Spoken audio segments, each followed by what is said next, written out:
बच्चों, हम पढ़ रहे कक्षा 9वीं की गणित और आज हम पढ़ेंगे अध्याय 11 रचनाएं। ठीक है, तो अध्याय 11 रचनाएं में कुछ बेसिक अवधारणाएं हैं। यदि हम वो समझ लेंगे तो हम इस पूरे अध्याय को अच्छे से कर पाएंगे। और उसी के अंतर्गत पहली जो अवधारणा यह है कि किसी भी कोण को विभाजित करना, ठीक है, या उसे समद्विभाजक उसका बनाना। तो यहाँ पर जो रचना 11.1 जो आधारभूत रचनाओं में दे रखी रचना 11.1, एक दिए हुए कोण के समद्विभाजक की रचना करना। कि कोई सा भी कोण दिया हो उसके समद्विभाजक मतलब उसे दो समान भागों में बांटने वाले की रचना करना।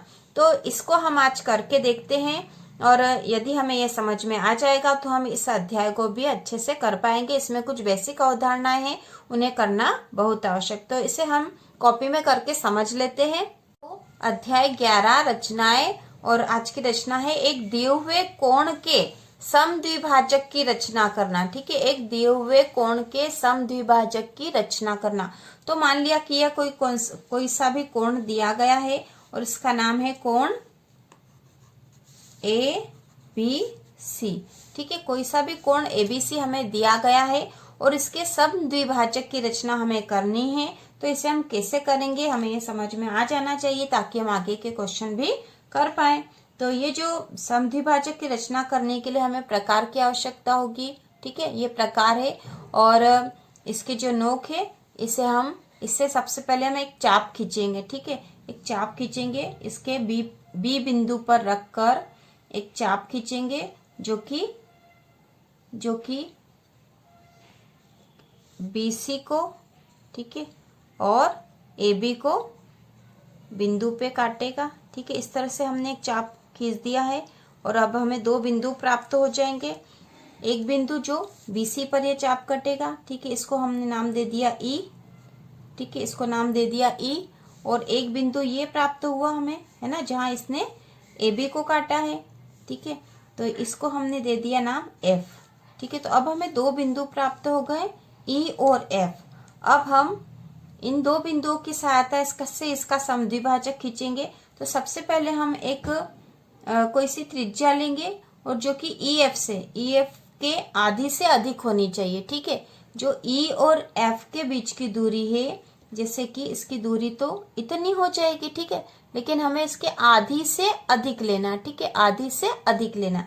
तो हमने ये आधी से अधिक ये माप ले लिया है, आधी से अधिक का। अब हम इससे थोड़ा सा ज्यादा ले लेते हैं तो अच्छा दिखेगा हमें। ये हमने आधे से अधिक का माप ले लिया है। ठीक है, आधे से अधिक का नाप ले लिया है। अब इससे हम एक चाप ऊपर खींचेंगे। ठीक है, ये खींच दिया हमने और इसी नाप को हम बिंदु F पर रखेंगे। ठीक है, और इससे एक चाप फिर खींचेंगे यहाँ, जिससे कि दोनों चाप एक दूसरे को काट दे। तो दोनों चाप जहां पे एक दूसरे को काट रहे हैं उस बिंदु को हम M नाम दे देते हैं। ठीक है, M नाम दे दिया।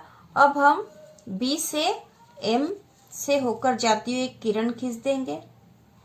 तो ये हमने, ठीक है, ये हमने एक किरण खींच दी है।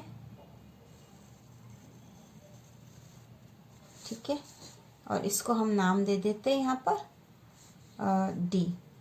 ठीक है, तो अब जो कोण था ABC उसका समद्विभाजक हमने खींच दिया है। तो इसे हम नाप कर देखेंगे कि हमने ये सही करा है।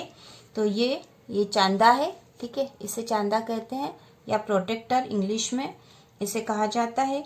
और इसके साथ से पहले हम देखेंगे कि जो कोण ABC था, है ना, कोण ABC था उसका नाप कितना था और इसका समद्विभाजक हम खींच पाए हैं या नहीं। तो ये जो कोण ABC था ये 80 डिग्री का था। ठीक है, ये यहाँ पे 80 डिग्री का था बच्चों। ठीक है, और इसका समद्विभाजक हमने खींचा है और ये 40 डिग्री हो रहा है।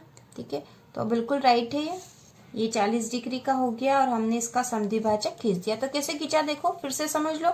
हमने सबसे पहले जो भी कोण दिया गया है उस पर एक चाप खींचा है। सबसे पहले एक चाप खींचा था जो कि BC और AB को बिंदु E और F पर काटेगा। ठीक है, अब हमें E और F दो बिंदु प्राप्त जो हो गए थे, तो हमने E और F की जो दूरी है उसकी आधे से अधिक त्रिज्या ली थी। आधे से अधिक त्रिज्या लेकर एक चाप ऊपर खींचा, ठीक है, बिंदु ई से। उसी प्रकार एफ बिंदु से एक चाप फिर ऊपर खींचा, जिससे कि हमें एक बिंदु प्राप्त हुआ एम। और अब हमने बी से एम से होकर जाती है किरण खींच दी, और यही हमारा अभिष्ट समद्विभाजक है। हमने नाप कर भी देख लिया और बिल्कुल सही है। और किसी भी कोण का समद्विभाजक खींचने का यही तरीका होगा बच्चों, इसे आप अच्छे से समझ लो, क्योंकि ये जो अध्याय 11 है इसमें समद्विभाजक खींचने की बहुत अधिक आवश्यकता हमें पड़ेगी।